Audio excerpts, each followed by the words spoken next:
que mostra que nós precisamos procurar fazer mais atos, certo? E é preciso reproduzir as nossas razões. Enfrentar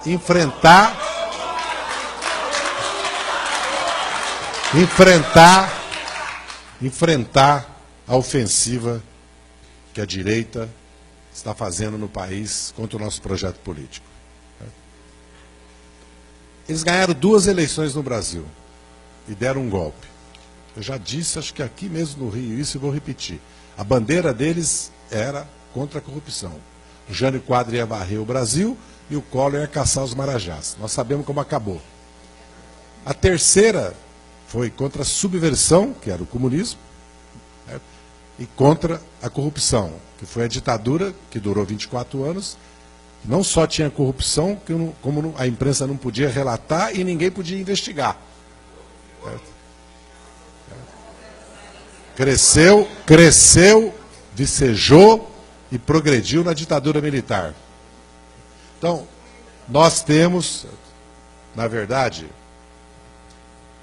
nós temos que nos preparar para o enfrentamento político.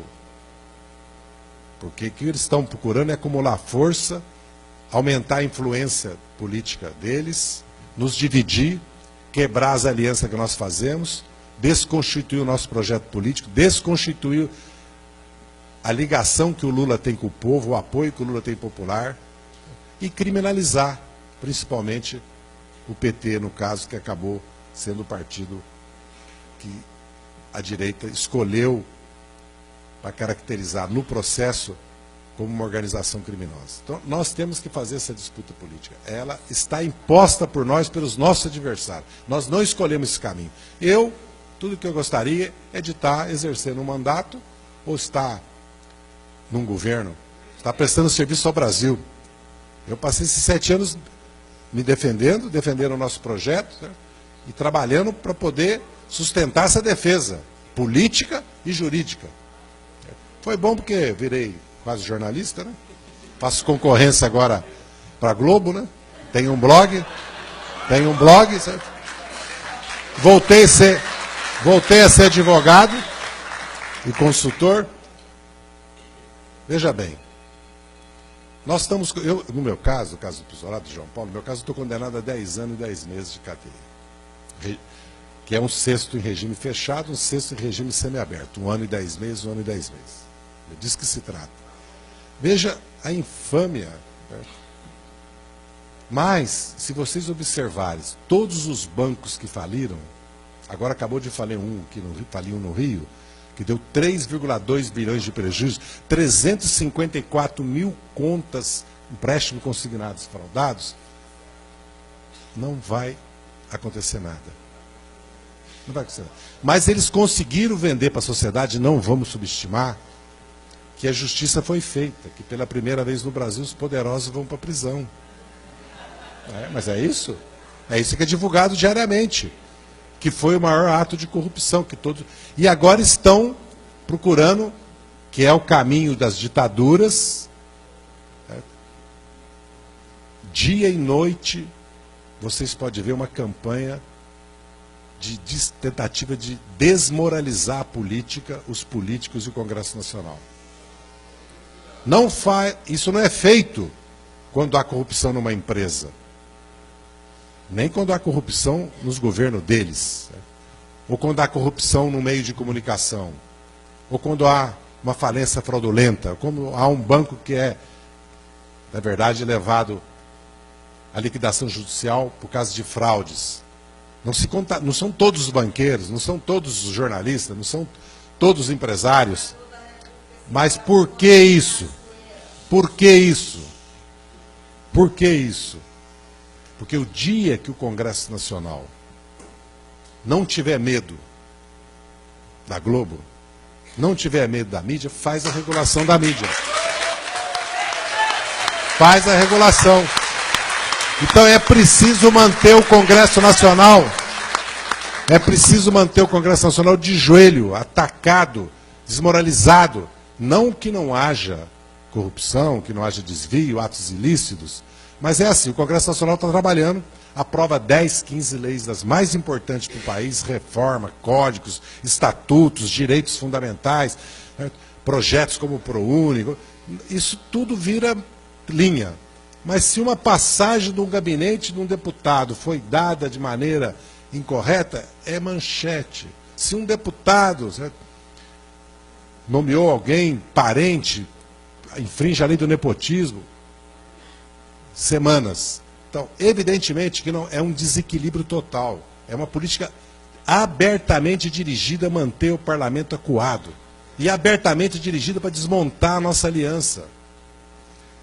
Porque o governador Anastasia, pelas mãos de Aécio Neves, e o governador Geraldo Alckmin em São Paulo, acabaram, nesses últimos meses, de cooptar, com exceção do PT e do PSDB, todos os partidos quase para os seus governos. É uma notícia. Aliás, um jornal fez uma matéria, de São Paulo, a Folha de São Paulo. É natural. Quem são os nomeados? Tem qualificação técnica, profissional? De que partido são? Não interessa. Agora, não, o PMDB não pode participar do governo da Dilma, porque o PMDB é corrupto, é fisiológico. Mas o PMDB acabou de entrar para o governo da Anastasia e acabou de apoiando o Geraldo Alckmin em São Paulo, a seção estadual do PMDB. Então, evidentemente que nós estamos vivendo uma disputa política e ideológica, que é a questão da corrupção, do fisiologismo, do caixa 2, do financiamento de campanha, se transformou num instrumento contra nós, como fizeram em 54, como fizeram em 60, como fizeram em 64, como fizeram em 89. E se nós não reagirmos a isso, o que me espanta é a falta de reação. Eu vou dar um exemplo para vocês. A senadora Cátia Abreu, que foi do PFL, está hoje no PDS, PSD, PDS é do Juscelino, no partido do Kassab, certo? Ela escreveu um artigo no jornal, mas um artigo de enfrentamento com o Procurador-Geral da República e com o Ministério Público Federal, violentíssimo, porque o Ministério Público Federal pediu a inconstitucionalidade da reforma florestal, não com base na Constituição, na constitucionalidade, mas sim no base do que é melhor ou não para o Brasil. Mas quem decide o que é melhor ou não para o Brasil é o parlamento. Não é o Poder Judiciário. Mas ela, no mesmo...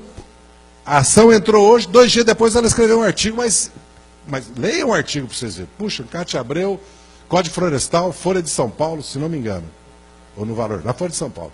E ela já tinha escrito um artigo violentíssimo contra o Dom Balduino, que escreveu, né, do Tomás, que escreveu um artigo cobrando dela, dos irmãos, sem entrar no mérito das duas coisas, não quer dizer que nós temos que concordar com a posição dela no mérito, mas ela deu uma resposta à altura. O que eu pergunto é o seguinte, aonde estão os nossos? Quando o Procurador-Geral da República diz que vai enviar para os procuradores de primeira instância as denúncias do Marcos Valério, certo? Sobre as relações com o ex-presidente Lula, quem é que foi para a tribuna denunciar isso?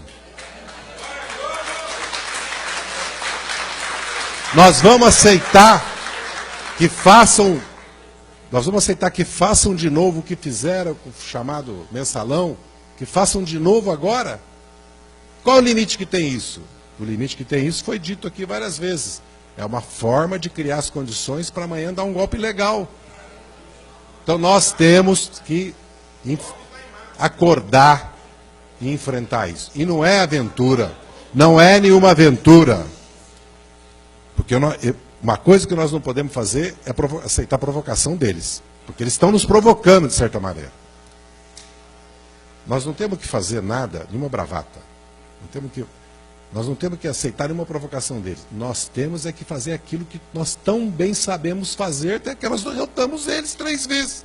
Derrotamos a ditadura militar, depois derrotamos a direita no Brasil. Somos vencedores. Nós não somos derrotados, nós somos vencedores. E nós sabemos qual é o caminho disso. Como se faz, como se obtém vitórias. Então, nós estamos começando a percorrer um caminho longo.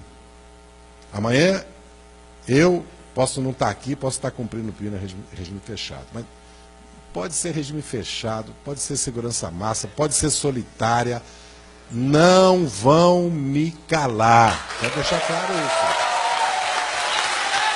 Eu vou lutar. A luta!